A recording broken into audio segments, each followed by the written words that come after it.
Episode of Tell Your Story. I'm Todd Nesloney, your host. I am the Director of Culture and Strategic Leadership for TEPSA, and I seek every week to bring you guests who have inspired, encouraged, or challenged me in one way or another. This whole series is based after my book, Stories from Web, with the goal of getting people to tell their stories with you in hopes that it helps you be brave enough to tell your story. I am thrilled this week to have my special guest, Rick Ramirez, on. Rick, thanks for being on with us. Why don't you tell everybody a little bit about who you are?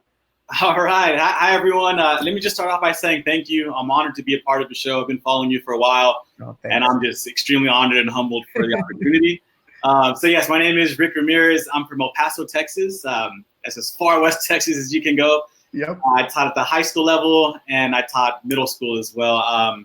I've been teaching AVID for the past 5 years, and before that, I taught history. And before that, I was actually a after-school program coordinator while I was in college for an elementary school, which I really liked working with the little ones. Born and raised in El Paso, Texas, joined the Marine Corps right after high school, and I did my 4 years, thought about what I wanted to do with my life, and I thought about everyone who impacted my life, and it was teachers who really saved my life and who kind of put my life on course. So I kind of wanted to return the favor and pay it forward and become a teacher myself. I love that. So, going through school, how would you describe yourself? What kind of student were you? I wasn't a good student and I wasn't a bad student. I did just enough to get by. I never sat in the front. I never sat in the back. I was kind of right in the middle. And my goal was to pass the class, even if it was just with a C. I never made A honor roll, not once in my entire life. I never made A, B honor roll the entire school year, so I was never part of those, awards and ceremonies and those types of things. I did just enough to get by, and it wasn't because I wasn't smart enough. I just didn't apply myself in some classes like math. Yeah. I didn't apply myself, and I didn't have a good experience with school at first. Growing up in the projects and growing up, I guess, poor and in the struggle, we got made fun of a lot. We got bullied a lot for the clothes that we had, or showing up to school with the same shoes from the previous year, and that kind of led to a lot of my, I guess, resentment towards school, if you will. So I guess I'll classify myself as a decent student. Right. I did just enough to get by, and I was never really disrespectful, but I was also never the class favorite. Well, you talk about joining the Marine Corps. What was the whole precipice behind that? Like, was that always a goal of yours, was to join the military in some form? So in my family, we never saw anyone go to college, and college was never really talked about. It was really never an option. And I love my mom to death, and she did a really good job with us.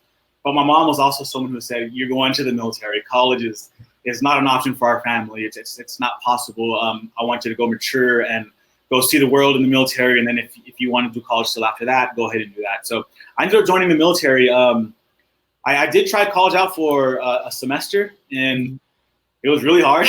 It was really, really hard for me, especially with math. I had, I think, 2 remedial courses, and I guess I was a little embarrassed by that as well, and it's just not really catching on. And it wasn't, again, that I wasn't smart. I just didn't apply myself. I wasn't mature enough yet for college.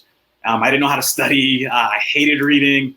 So I decided to go ahead and do the military route. I ended up loving the military. I loved everything about the Marine Corps. I was about to stay in, and then I had an incident happen in the Marine Corps, which made me get out into school. So, when you think about your experiences in the Marine Corps, I mean, obviously, you just said you loved it. What do you think is probably the biggest lesson you learned about yourself through the Marine Corps?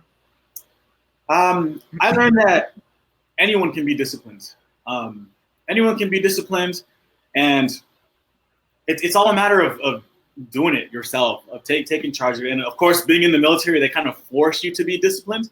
But at the end of the day, it's still up to you. It's up to you to wake up early. It's up to you to study. It's up to you to do your homework, or to PT, or to be a good Marine. It's completely your decision.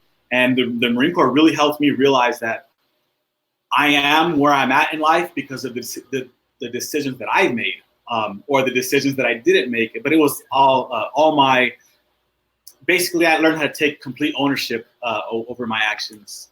And that's something So, that really. No, and I think, I love that you have that perception of really getting to look at it and take out those kind of lessons from that. And when you think about, you mentioned when you finished that, you were kind of thinking about, what do I want to do with my life? Who impacted me? And that led to you kind of wanting to be a teacher. When you decided to make that decision of becoming a teacher, how did your family first react to that? Were they surprised, like, really? Rick's going to be a teacher? Or were they like, yeah, you've got this? I had a sister. I have an older sister who, she joined the Navy. She got out. She became a teacher, and she was the one kind of telling us, "Hey guys, it's possible. Like, I did school. You can do school." She loved teaching. She became a counselor. Actually, I remember going to observe her classroom and thinking to myself, "Oh my gosh, this is what I want to do with my life." And it was really my sister who motivated and inspired us. And my mom was kind of like, "Well, good luck. Hopefully you succeed in college. I'm just glad you went to the military and you didn't do anything crazy. Welcome back home." Yeah. So, you also do speaking now. And, people like to think like that's a natural thing for educators to do, is to be public speakers as well. And it's like, no, us as educators, like, public speaking is not the same thing as teaching in the classroom. It's a totally different experience, especially when you're in front of people your own age or older or things like that. What kind of led to that interest in you of beginning to tell some of your story and inspire others? Well, what's funny is that I have stage fright to this day. Me too. I have stage fright, and I hate it. I can stand in front of a classroom and teach all day, like you said. It's not the same. But you put me in front of a PLC group and 5 teachers, and I'm going to freak out. But when I was in graduate school, our professor, Dr. Cortez, she made us tell our story. And it was one of our final projects, actually. And I'm sweating. I'm up on stage sweating, and I'm having a panic attack and anxiety just through every single bone through my body. And I told my story, where I came from, kind of like I'm doing now. And the teachers in there were like, "Rick, that is powerful. You have a powerful testimony. You need to share that." So then I went back to my campus, and my principal at the time, Jennifer DeGraff, who was a phenomenal public speaker, I told her, "Hey, my story presentation went well. They liked it. Teachers actually said it was powerful. They said I should share it more. So I'm going to start looking into that." And she said, "Well, I'll give you that opportunity to share your story. If you want to open up for me, I have a speech coming up." And she was speaking to 1,600 kids. Wow. So I ended up telling her, I said, "Well, I'll open for you. I'll introduce you. I'll kind of see how that feels, and we'll take it from there." She said, "Nope, I'm signing you on. You're telling your story to 1,600 kids." So my first time speaking was the 1,600 kids, and after that, I loved it. Once you overcome the fear and the anticipation of freezing on stage, and you tell your story, and you see that your story actually helps people, I thought to myself, I have to continue chasing this. If I get a kid who tells me, "Because of your story, now I'm going to go to college," or "Because of your story, I'm going to open up to that counselor today, and I'm going to share my struggles with her," or "Because of your story, I believe that I can go to college now." I thought, these kids are opening up to me this way for a reason, and I decided to pursue it full time. Well, I love that when you do speak, it's not just exclusively to the adults. Like, just like you shared, you have opportunities throughout some of the things that you're doing to work with the youth and really pour into them and provide that kind of service to them. Thinking about you getting out there and sharing pieces of your story, what's been one of the really cool, powerful moments of a reaction to something you've shared? It happened recently in Seguin Independent School District. That's right outside. By the way, that's where I was born, just so you know. See how this all comes full circle? I was sharing to the staff. I gave the keynote for the convocation for the welcome back, and I had a veteran teacher come up to me, and she had been teaching, almost going on 20 years, and after hearing my story about building relationships and the importance of building relationships with your students, she's in tears, and she's telling me, she's thanking me for giving that speech because it reignited her flame, and she was thinking about resigning, and the fact that she realized it's not her time to resign yet. She still has lives to impact. And just knowing that that good teacher is going to be in place for these students still, and she is not going to retire. She's going to look past the politics. She's going to look past this data-driven era of education, and she's going to continue building relationships. And to me, that showed me that I'm doing something right. Veteran teachers, it's hit or miss with veteran teachers, and there's some teachers, veteran teachers who I've learned so much from, but they're so burnt out, and I feel so bad because they're so good at what they do, but they're burnt out. Some of them, new teachers are burnt out as well. Don't get me wrong, it's both. But just knowing that I helped, a veteran teacher who I'm still learning from. Really, I tell teachers I'm always learning from you guys. I'm learning every single day, but I helped you, and knowing that you're going to go back and take that to kids is just powerful. I love that. And you talked about how speaking for you is like you have the stage fright, you've got this fear, but that you have a powerful story in the midst of that. I'm sure even when you're sharing this, you're getting good feedback, you're working with kids, you're pouring into them, I'm sure that you still find yourself sometimes struggling with doubt, or feeling like, maybe I'm not the person that should be speaking to them, or what does my story really matter? When those kind of things get in your head, how do you not let them consume you and still work through that? That crosses my mind before every single speech. Yep. Before every single speech, I do struggle with self-doubt, thinking, what can I possibly teach someone who's been teaching 20 years? Or what can I possibly share with an administrator who's been there, done that, and now they're thinking about other things with their career. But at the end of the day, I always tell myself, if I can reach one, then my job is done. And with kids, if I can save one, then my job is done. And I always hope that I save more than one, reach more than one. But if I can reach one, then it was all worth it. If I get one person to come up and say, hey, your story really impacted me, I'm going to make a change, then to me, it's worth it. And if I can get one, I'm good. And I think that's such an important thing to remember, because I think sometimes we can be so caught up in the big picture that we forget that it's just sometimes that one person that needed to hear that message, or that one kid that needed us there that day, or that one coworker who needed us to let them know that we saw them. Like, the narrowing it down into that focus, I think, is where you really can be reminded of why we do what we do. One of the comments I'm seeing right now is someone watching is saying, they're just had a rough day today and need the fire and things like that. You and I both know about the rough days. So, and you talk about this teacher who's getting burnt out. How did you not let negativity and crazy things kind of bring, how do you keep working, keep that fire lit? Start with why. You always start with why. At the end of the day, we have to remind ourselves that we got into education to make a difference. We got into education to be the one. We got into education to be a champion for kids. And yes, it's tough these days, and I get it. I completely get it. I had a really rough year. It was weird. It was the best year of my professional career and the worst year of my professional career, with everything that happened behind the scenes. But I have to remind myself to start with why. The moment you wake up, start with why. And it's easier said than done. I get it. I see both sides of it. But there's that one kid who needs you to show up today. There's that one teacher who needs your high five for the day. There's that, always going back to your why. And my why was to make a difference and be there for kids. And I'm lucky and fortunate that I got to teach at the same school that I went to, in the same neighborhood that I grew up in, and kids who come from the same government housing projects that I came from. And when they see me, they're shocked. They're like, you're from our projects, but you have a college degree. How? Like, guys, if I did it, you can do it. So always remember that there's that one kid who needs you to show up, and you owe it to that kid to show up. I love that. It's so powerful.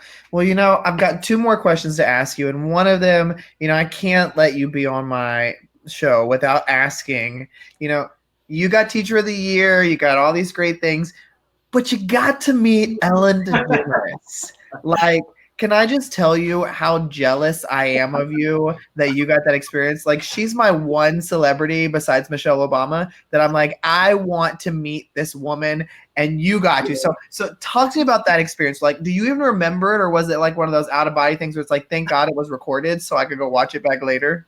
You know, what's funny is as soon as I got off the show, as soon as we got done airing, I had to sit back and ask the producer, what did I say? I completely blacked out, and I was just so happy. She's everything that's right with the world, and she's the light. She's the light. She's always the light. She's always kind. She's someone who reminds me you can never go wrong by being kind to people. Right. So she invited me to her show, actually, after I gave a speech. I gave a speech last August to new teachers in my school district, and we recorded the speech. My buddy Orlando, he was my videographer, and he put the video together that same day. I didn't want to release it. I just wanted the video so that I could study and get better at becoming a speaker. Yeah. And he said, Ricky, we have to release this. I said, no, I hate releasing it. And he made me release it. Next thing you know, I'm getting calls and emails from Ellen's team, and I'm thinking it's a joke. And they end up Skyping me. I'm like, oh my gosh, this is real. But the video was called Why I Teach. And my goal was to inspire teachers to remind them about their why, to think about why they got into education, to always start with why and always remember their why. And it all boils back down to kids. And in that speech, I didn't talk about curriculum. I didn't talk about instruction or standards. I talked about relationships. Yeah. Because when you build relationships, that's when deeper learning occurs. It's after the relationship. So it was just an amazing experience that I think I'm still starstruck by it. Every time I look at it, I'm just, oh my gosh, that really happened.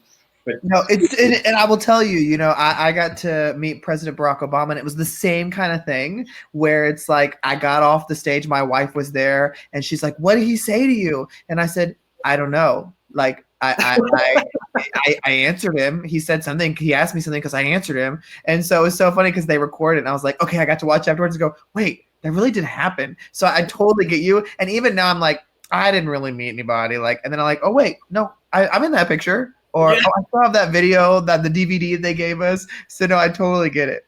Well, you know, Rick, I want to ask one more question to you that I like to ask all my guests, and that would be if you think back on your life and all the things that you've been through, and I know this is a very large question, so there's no right or wrong answer. Just think of something. What would you say is one thing that really impacted you and grew you into the man you are today? Champions. You know, I'm a big fan of Rita Pearson, her Champion TED Talk. Yes. And the first time I saw that, I was in grad school, actually. I feel so bad. But I was in grad school, actually, and I thought about my life, and I reflected, and I thought about, you know, someone, single-parent home, projects, 6 kids, food stamps, welfare. Why didn't I become a statistic? And it all goes, it's champions. I had champion teachers. I had good teachers.